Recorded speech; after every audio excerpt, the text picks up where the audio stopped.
last night I lost all my patience. You were fucked up, I was wasted. Midsummer madness. สบายดีมาพบกันอีกแล้วกับพวกเรากลุ่มที่8ซึ่งในคลิปนี้พวกเราจะมาอธิบายเกี่ยวกับการพลิกโบกแม่นเอ็นและกล้ามซีนที่ข้อต่อบริเวณต่อกันนั้นยืดและฉีกขาดเล็กน้อยซึ่งสาเหตุจะมีอยู่หลายสาเหตุก็คือ 1. มาจากย่างหรือเดินบ่เพียงพอ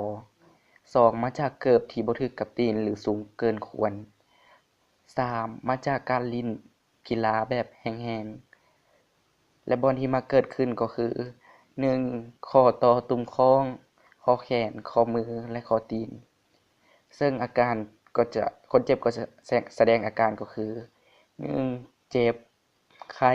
บวมซ้ำและเน่งตีนเคลื่อนไหวเจ็บในบริเวณที่ว่าเกิดพลิกโบกนั้นซึ่งการเป็นปวดก็จะมีอยู่6ข้อก็คือ 1. ให้คนเจ็บนั่งพักผ่อนเอาน้ำเย็นหรือน้ำร้อนเต็งใส่บอนที่เกิดมีอาการพลิกโบก 2. เขียนด้วยผ้าพันแผลสนิทยืด 3. ถ้าพลิกโบกย้อนเกิบให้เขียนทั้งเกิบเลยเขียนเป็นรูปเลข8หมายถึงว่าเขียนเอาเกิบใส่ตีนเพื่อบ่ให้บ่มีการเน่งทิ้งให้คนเจ็บรู้สึกเจ็บไปหลายกว่านั้นและ 4. เอาเหล้า90ทอกใส่บอนที่พลิกโบกเรื่อยๆค่อยๆทอกใส่หรือว่าผมใส่เทื่อละน้อย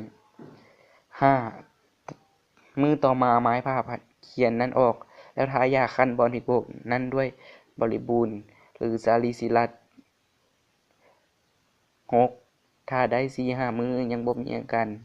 ยังบ่ดีขึ้นยังมีอาการบวมซ้ำต้องนำคนเจ็บไปส่งโรงหมอด่วน